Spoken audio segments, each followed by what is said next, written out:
വിശുദ്ധ ഗ്രന്ഥത്തിലെ 33-ാം സങ്കീർത്തനം സ്രഷ്ടാവും പരിപാലകനുമായ ദൈവം, നീതിമാന്മാരെ കർത്താവിൽ ആനന്ദിക്കുവിൻ. സ്തോത്രം ആലപിക്കുന്നത് നീതിമാന്മാർക്ക് യുക്തമാണല്ലോ. കിന്നരം കൊണ്ട് കർത്താവിനെ സ്തുതിക്കുവിൻ. 10 കമ്പിയുള്ള വീണ മീട്ടി അവിടത്തേക്ക് കീർത്തനമാലപിക്കുവിൻ. കർത്താവിന് ഒരു പുതിയ കീർത്തനമാലപിക്കുവിൻ. ഉച്ചത്തിൽ ആർപ്പുവിളികളോടെ വിദഗ്ധമായി തന്ത്രി മീട്ടുവിൻ. കർത്താവിൻ്റെ വചനം സത്യമാണ്, അവിടുത്തെ പ്രവൃത്തി വിശ്വസനീയമാണ്. അവിടുന്ന് നീതിയും ന്യായവും ഇഷ്ടപ്പെടുന്നു. കർത്താവിൻ്റെ കാരുണ്യം കൊണ്ട് ഭൂമി നിറഞ്ഞിരിക്കുന്നു. കർത്താവിൻ്റെ വചനത്താൽ ആകാശം നിർമ്മിക്കപ്പെട്ടു. അവിടുത്തെ കൽപ്പനയാൽ ആകാശഗോളങ്ങളും അവിടുന്ന് സമുദ്രജലത്തെ ഒരുമിച്ച് കൂട്ടി. ആഴങ്ങളെ അവിടുന്ന് കലവറകളിൽ സംഭരിച്ചു. ഭൂമി മുഴുവൻ കർത്താവിനെ ഭയപ്പെടട്ടെ.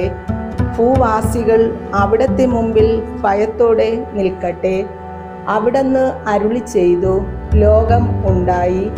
അവിടുന്ന് കൽപ്പിച്ചു, അത് സുസ്ഥാപിതമായി. കർത്താവ് ജനതകളുടെ ആലോചനകളെ വ്യർത്ഥമാക്കുന്നു. അവരുടെ പദ്ധതികളെ അവിടുന്ന് തകർക്കുന്നു. കർത്താവിൻ്റെ പദ്ധതികൾ ശാശ്വതമാണ്. അവിടുത്തെ ചിന്തകൾ തലമുറകളോളം നിലനിൽക്കുന്നു. കർത്താവ് ദൈവമായുള്ള ജനവും അവിടുന്ന് തനിക്ക് വേണ്ടി തിരഞ്ഞെടുത്ത ജനതയും ഭാഗ്യമുള്ളവരാണ്.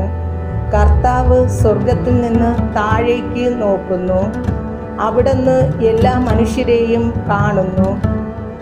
തൻ്റെ സിംഹാസനത്തിൽ നിന്ന് അവിടുന്ന് ഭൂവാസികളെ വീക്ഷിക്കുന്നു.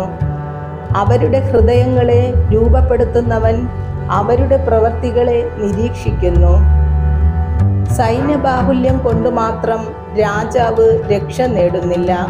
കരുത്തുകൊണ്ട് മാത്രം യോദ്ധാവ് മോചിതനാകുന്നില്ല. പടക്കുതിരയെ കൊണ്ട് ജയിക്കാമെന്ന ആശ വൃദ്ധമാണ്.